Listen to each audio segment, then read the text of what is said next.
Hello and welcome to Mermaids Digifest. As you can see, I'm incredibly excited. My name is Louis Aspith. My pronouns are they and them. And I'm absolutely privileged to be joined by actor and writer Mara Wilson. Hi, Mara. Hi, thank you for having me. Thank you for joining us. Would you, for the benefit of our viewers, just confirm your pronouns for us, please? I use she, her. Thank you. No problem, thank you. All right, so today, this is one of the various pop-ups that we're bringing to you live. There are going to be many, many more, so please do subscribe down there, probably. And you can also follow us on Instagram and Twitter and the various different channels, mermaids_gender. So we're going to be talking to Mara today about lots of, well, an array of different things actually, but perhaps a little bit more political than you were exposed to at DigiFest. I know you spoke to my colleague Jake. Yes. Yeah, and you've spoken to Susie as well before, I think. Yeah, I mean, everybody I've been spoken with, they've all been wonderful. They've all been wonderful people. So I'm very excited to talk today. I do want to make it clear that I'm not an expert or a psychologist or a social scientist or anything of that. So these are just my own opinions, my own observations, and I always say that you should correct me if I'm wrong. Like that's the only way that I'm going to learn something. And really, what I really want most in life is to learn more and to be more compassionate towards all people, more compassionate and more understanding. So, so feel free to correct me if I'm wrong, and feel free to inform me of anything. That's definitely something that I would appreciate. And Mara, I'll ask the same, of you to me. To be honest, Yes. we have the same philosophy at Mermaids. Yeah. We're here to learn from other people. We're here to, obviously, priority-wise, learning from our service users, and we do absolutely every single day. Yeah. But yeah, I'm always up for challenging people. I love that kind of thing. So Yeah. absolutely. Yeah. So obviously, we spoke to you at DigiFest a few weeks ago. So do you want to tell us a little bit about what you've been up to since then? I mean, my part of the U.S. is in lockdown, so not very much. It's mostly been I've been working from home, just doing a lot of writing from home, things like that, and I've gotten to do some really fun stuff online. I did an LGBTQ. Reading of Ocean's 11 with my friend Gabby Dunn, and a whole bunch of a bunch of LGBTQ non-binary actors. That was really fun. I also got to make some little tarts with Michael from the Great British Bake Off, who I absolutely loved, and I do love I love the Bake Off. I love it so much. So that was really fun. I've been doing little things like that, and that's been really good to sort of keep me going. Quarantine has been good at sometimes and frustrating at others. I mean, I'm still able to, I live in Los Angeles. I used to live in New York. I recently moved back, and LA is where I grew up. So it's nice to be able to, go for a walk, even with masks on and everything. But it's still a scary time. It's still a scary and confusing time in the U.S. and in a lot of other places, I think, and it can be hard to deal with. Yeah, that absolutely resonates. I think there's a lot of confusion. If I'm going to be honest, there's a lot of confusion in the UK at the moment about how we're supposed to approach it, what we're allowed to do, what we're not allowed to do, who we're allowed to see, who we're not allowed to see, etc. And I think actually the biggest question that a lot of people are asking is, when are we able to see our loved ones, whether that's a partner, family, friends, right? Whatever. So it sounds like it's the same there, right? It is, yeah, and it's very difficult. I mean, it makes me so sad to think about like the fact that I haven't seen my parents for a while, but they're older, and like even having things like diabetes can affect can put you at higher risk, and that's really dangerous and worrisome to me. I think that that's something that's extremely that's extremely concerning, and and it's so sad to think about. But I mean, I definitely am a better safe than sorry person. I'm very risk averse. So I definitely understand, and I understand why we have to do these things. So I think it's it's better long term to be doing these things, even if it hurts right now, even if it's really sad right now. But that doesn't make it any less difficult. So it's a difficult time. I mean, there are times now where I'm just like, I just wish I could hug somebody. Things that I didn't think that I really, Absolutely. yeah, things that you don't think you miss, like, where it's just like, I wish I could see my grandmother and give her a hug. Yeah, things like that. Yeah. I So, went out the other day to check my washing just so I could see another human, in, yeah, even though I knew my washing was still wet, right? So I've been, I think, yeah, I went on a walk specifically to listen to Fiona Apple's new album. I mean, I've been like planning special walks for myself. My sister is with me right now too, and yeah, we've kind of been doing that too. Like a walk is the fanciest thing that we can do. But I am trying to like say like, oh, maybe I'll improve myself, maybe I'll do these things, maybe I'll do this, and some days I feel really up to it, and some days I really do not. So yeah, I totally hear you. I mean, some days I wake up and think, oh, think of the opportunities yeah, in exactly. lockdown, right? And then other days I'm thinking, there's nothing I can do in this situation. And I think actually, broadly speaking, COVID has made many people think about their life in a new way. And Yeah, it has. I mean, has it done that for you? Has it had an I impact think it on you in that way? has.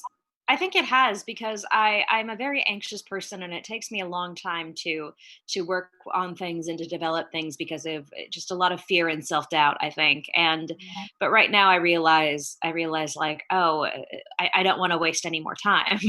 So there's a lot more of this feeling that I kind of appreciate.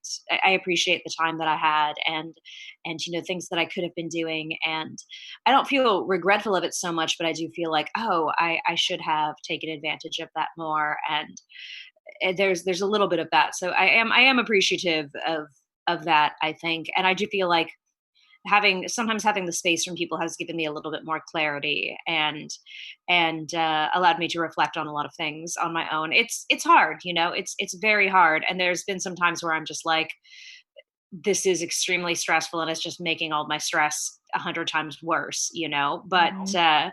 but there have also been some moments of clarity. I think my greatest fear though is that this will end and things will go back to quote normal unquote and in my country, and I don't think that that's a good idea. I think that normal wasn't good enough for a lot of people Mm. So in the US. what do you mean by that then? What parts of normal do you want to see, and what new things do you want to see in the US, and maybe perhaps globally as well? Yeah, I mean, I think that people have understood that we need some kind of universal healthcare system, and and the idea of universal income has been a life-saving thing for most Americans right now, because so many people have lost jobs, and jobs are so unstable, and it really does feel like in the past few years that the money has become concentrated in a few people's hands. And it's strange. I used to think that that was just an understatement, but now I feel like it really, or not an understatement. I used to think that that wasn't really how it worked, but it does seem to be kind of how it works right now. There's a lot of references to Americans living through a second Gilded Age right now. And so I think that I don't know, there really definitely needs to be a lot. And I do think that in some ways, it's shown the best and the worst of people.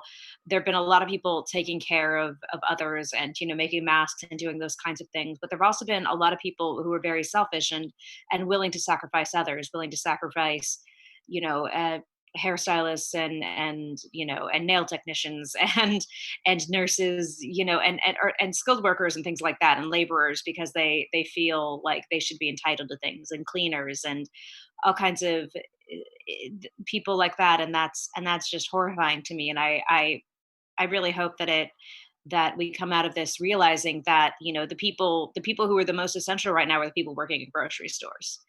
That it doesn't it's not, there's nothing. I think there's sort of a there's still like I think in America, there's sort of the idea of like, you can pull yourself up by your bootstraps and anybody can be anything. So if you're working a job that's minimum wage, it must be your fault. And that's still this horrible, pernicious pervasive idea here, and it's just not true.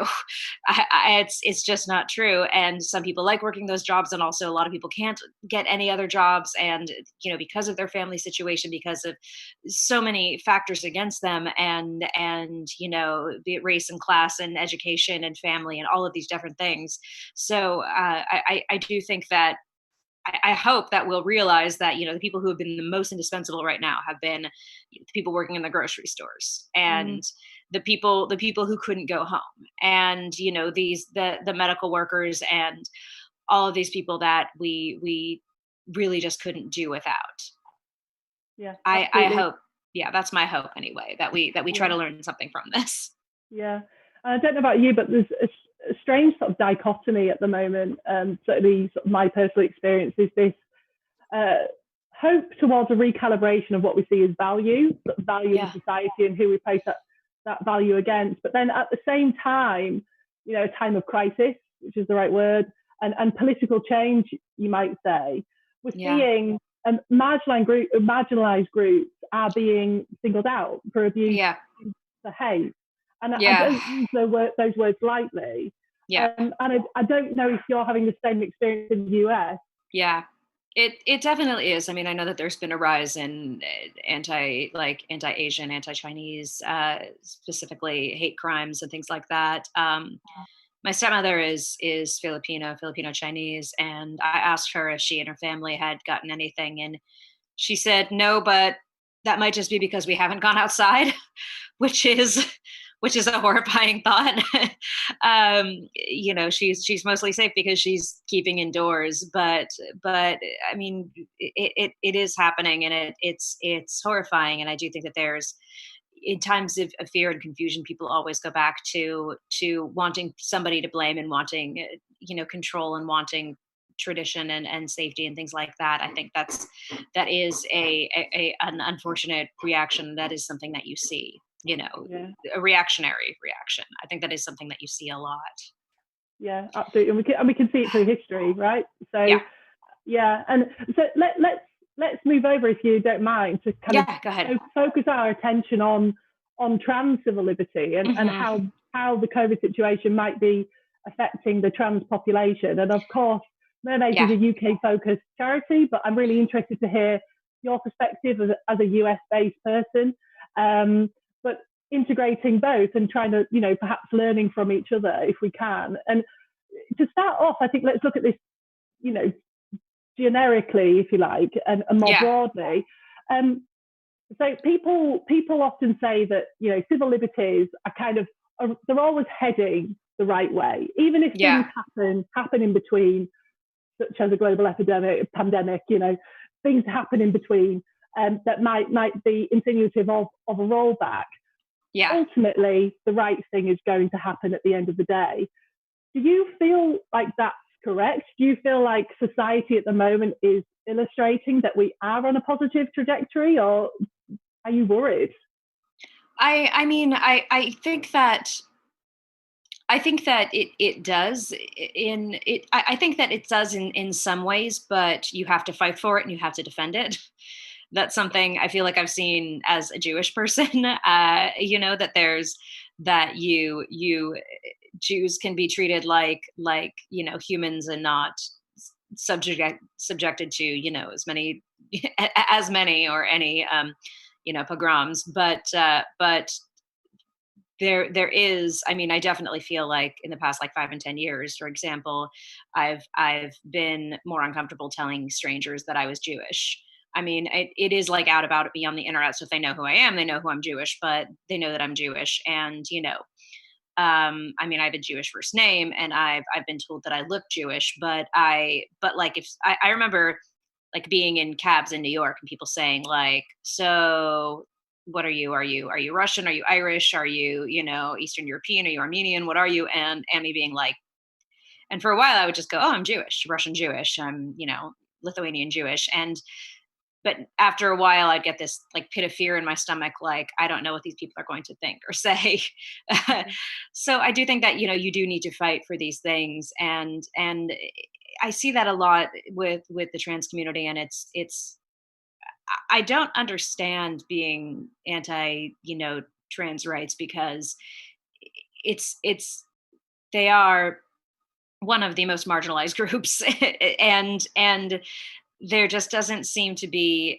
I don't understand why it's considered okay to be against them, and to be against their rights and and understanding them, and why that's seen as a thing. And I think it's different in the US and the UK, but we do see. I know personally, I feel like I see a lot of it from public figures in the UK, and I don't quite understand. In the US, I think a lot of it, personally, and this is all anecdotal from my experience, comes from people who come from a particular kind of. It's generally a religious thing, but it's a very specific religious thing. It's a religious thing that is tied in with a lot of political power, and a conservative religious political power kind of thing. And it's that, and it's a lot of scare tactics, and it's a lot of the show Mrs. America actually covers it, right? Covers that kind of thing, 30 years ago right now, which was like, we want women to be women, we want men to be men, this they're going to send your daughters into the draft, and a lot of fear mongering and such. But it comes generally from a place of a very specific very, very limited religious bigotry, I would say, religious or religious interpretation. And that's kind of the basis for it in the United States. I don't quite understand why I see it so much in the UK among prominent writers and musicians and people like that. I don't understand it. And a lot of it seems to be like, this is coming from knowledge and reason and rationalism. And it's just like, well, what about compassion? What about understanding and all of these things? And the idea of rationalism above all else, and what rationalism means to you. I mean, like, that's such a I care about facts over feelings and all of these things, and it's like, well, but that's not that. First of all, whose facts? And these are your facts. And second of all, it's there's I don't know, like, what happened to compassion and understanding and wanting people to do well? Like, what is there to be gained? What is there to be gained by hating on these people? So I kind of don't understand where it comes from in other places. I understand where it can come from in the US, and a lot of it is a sort of from a very particular kind of conservatism, and a lot of times that conservatism is based in religiosity, a very specific kind of religiosity, very specific kind of religious interpretation. Other times it's very much a like, it's like the no, we want this to be this and that to be that, in this sort of just conservative traditional way, even though that's not necessarily the way things have ever been. It's something I just don't understand, honestly. No, and quite, me being honest to you, we're trying to understand it as well. I mean, we can see that the hostility has been growing, very steeply, and since, well, for around 3 years. But I mean, the reason why that is the case, personally, my opinion probably is that it is steeped in this idea that if we give, that demographic of people their rights, that means we have to strip ours back. And this idea and that I really want to, push out is that our rights and freedoms as people, they're bound together, right? It's not this group of people have rights and they have those rights and those people have those rights. They're intergrained. We live together, all our separate lives, but the way we live our lives are naturally going to be entwined. And if we pull away or strip back or roll back the rights of one demographic of people, obviously the risk there is that will have a domino effect, and therefore, we're going to see potentially the rollback of rights for others. And I mean, I'm really interested to hear more about how you see the UK. Obviously, you've explained there that you don't quite understand where the dialogue comes from in the UK.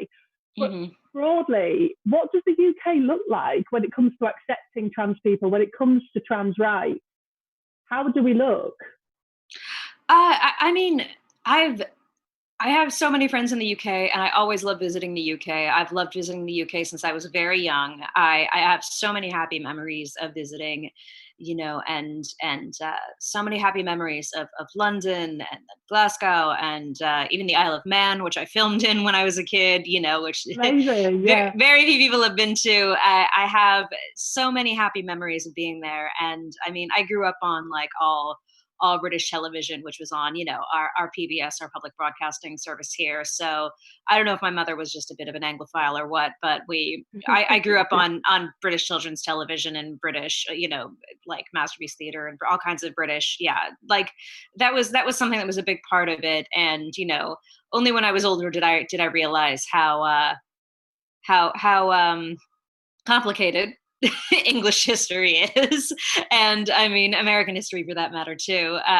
But I think that I think that it's very strange because I think that I kind of it's baffling to me because I don't quite see where it comes from, and I do think there is sort of this, if that it might. I wonder if it comes from like like an older form of feminism to me, which is strange to me because most trans women I know are the biggest feminists you will ever meet. That's again, that's anecdotally, that's personally speaking, but I've never met bigger feminists, and I mean, I know it seems, but it seems to be much more wrapped in like, no, this is logic, this is science, as opposed to the more emotional appeals, I think, that we use here in the US, which is, do you want your daughter to be in the bathroom with a man or something like that, which is not, and it's like, well, that's not what it is. That's not what it's about. And these things have never been a problem. Although I have seen, I don't know, I think that the UK and the US are very similar in some ways and very different in others. And the way that uh, the I think that I think that there are some things there, some issues in the UK that have been publicly addressed for a long time that have not been addressed very much in the US, such as the idea of class. That's something that we just don't talk about in the US because we just assume that it's not a problem. Whereas I think perhaps the subject of race is a different thing in the UK than it is in the US. The US has major problems with it, but in the very least, it is discussed, at least in some places, So that's kind of how I've always seen it. I don't know. It's always felt, but they are, they are. I don't know.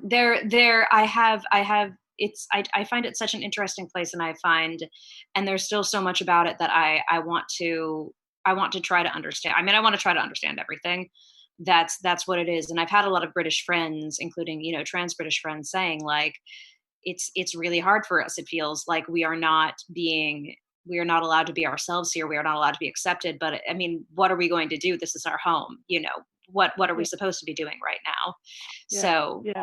And this is what we're hearing from, the young people that we obviously give a platform and a voice to. There is a genuine fear and anxiety in the UK at the moment about where we're going, about what's going to happen. And this isn't unfounded. And actually, it's premised off very real fear through what's been said. Yeah. I mean, I don't know if you're aware of the recent comments made by Liz Truss MP. Liz Truss MP. I don't think I did, but.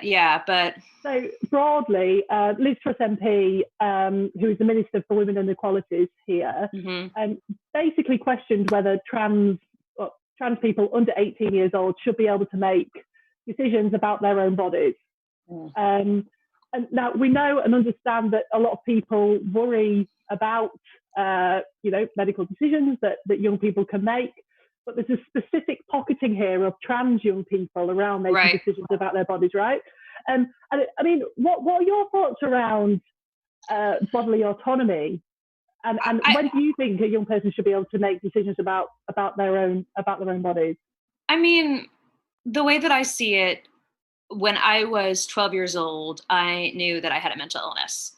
I knew that I was suffering terribly from anxiety and depression, and I read some books about obsessive compulsive disorder and immediately thought, this is it. This is what I have.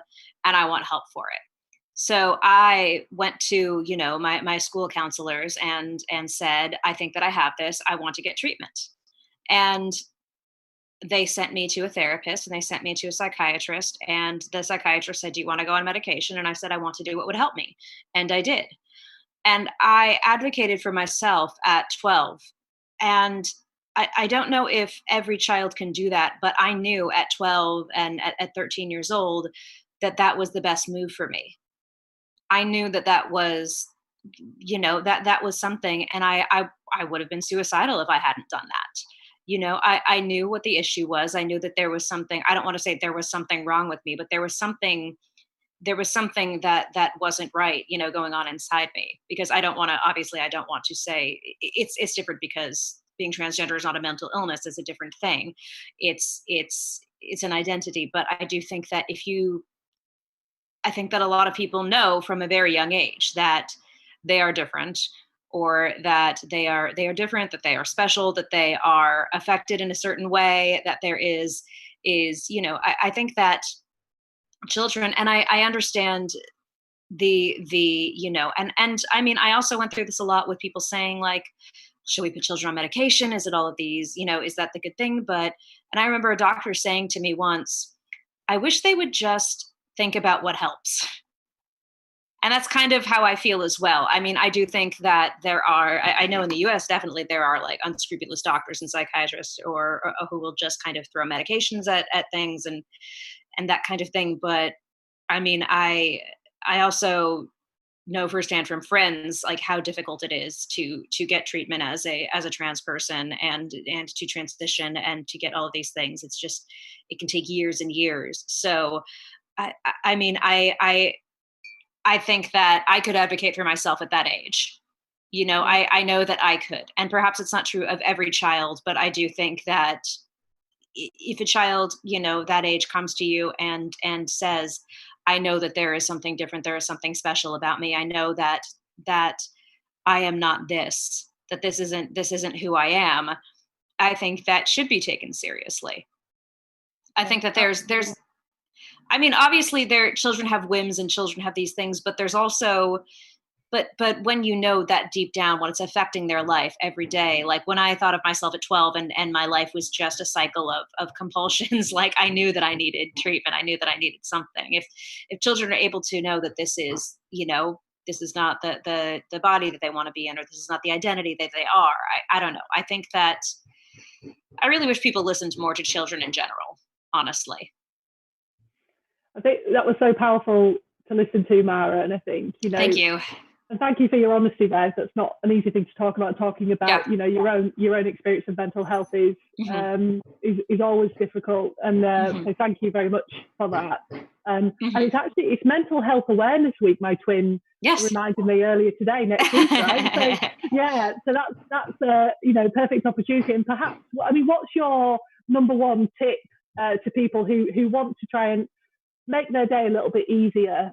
And I know some days are too difficult, we can understand that. But the days where people can muster a little bit of energy, what's your biggest tip to somebody who might be having a tough day? My motto is always, this sucks, but it will pass. I think that's a good one. I've also been trying to do a lot more grounding exercises, because you would be surprised just how much that can help you. So a lot of times these days when I feel very anxious or very frustrated, which is happening a lot because the world is changing so quickly and everything is scary, I try to do an exercise where, I take deep breaths in, and there's actually, I have I worked with an organization called Project You Are Okay, and there's a video of me online showing people how to do belly breathing. But what I try to do now is Belly breathing, is that sort of using your diaphragm kind yes, to calm yourself down during anxiety. But I've also started doing grounding exercises when I feel anxious or angry. And what I do is I just think, I name 3 things that I can see and 3 things that I can feel. So right now I could say, okay, I see my tea in a mug. I see the cat sitting on a chair. I see the back wall over there. Okay, I feel my foot on the ground. I feel my hands on the chair. I feel the air conditioner. on me, because it's May, so it's already it's already summer in LA. Yeah, it's things like that. Yeah, sorry. I know that's not quite fair. If it's any consolation, it was raining a lot until a week ago. We went from summer to winter, pretty much, from winter to summer. But yeah, that I think is something that really helps me. Just, you can name 3 things you see, 3 things you hear, 3 things you feel. Put your feet on the ground, stop, and be sure to take a breath. That definitely helps me. And just remember that it's always temporary. Whatever you're feeling is just inside you, and it's always temporary. And that a lot of things come from fear, and fear can be managed, fear can be handled, because fear is really one of the worst things you'll ever feel. But it's something that you can learn to deal with and learn to manage in yourself, and learn to, and really the thing I found is that the more you fight fear, sometimes the worse it gets. The more you fight anxiety, but the more you accept it and go, okay, well, I hate this, but I'm going to get through it, the easier it becomes to deal with it. Yeah, absolutely. I know that will have helped a lot of people there, Mara. So thank you. Thank you for that. I mean, I think everybody has their own, experiences and ways to deal with mental health, but the processes that people have used, that people can say, this did help me on a really tough day, that they can take away and have a go at, and actually knowing that people like you have and do those exercises will be massively reassuring to people, and actually making, bringing the human back to that experience and saying it's okay, it's totally normal to have those feelings is so important. Mara, I'm looking at the time, and I know we only have half an hour with you, and I could literally talk to you all evening. I have to say, if we weren't in lockdown, this would be one of the most exciting Thursday evenings. No, this has been wonderful, and your questions have been so interesting and insightful and intense. I really had to think about them, and that's not always the case in interviews. So that's great. Well, thank you so much, Louie. I'm not usually an interviewer. I just like to have a conversation, and can I just say thank you for being such an amazing ally. I'd invite you just to sort of finish this off. Yeah, well, you're amazing. And to finish this off, I'd really like to invite you to perhaps give a message to ultimately cisgendered people who are maybe a bit confused or concerned, or not really knowing whether, to be or to become a trans ally, whether that's okay or how to be one. Can you give a message to those people by way of reassurance and empowerment, if you like, as to why they should and how they can be an ally? I think you really need to listen. The most important thing is to listen to transgender people, to listen to non-binary people, to try to understand them and to have compassion for them. It's all about having compassion for other people. And even if you don't understand it right away, it doesn't matter. There's a lot of things you don't understand that there's a lot of things that you don't understand that you still have compassion for and kindness for. And that's just the way that it is. It's not, it's not being, quote, politically correct or something. It's just being polite. And it's being polite, and it's being kind. And those are things that more people should be. Thank you very much. And I think that's a good place to start.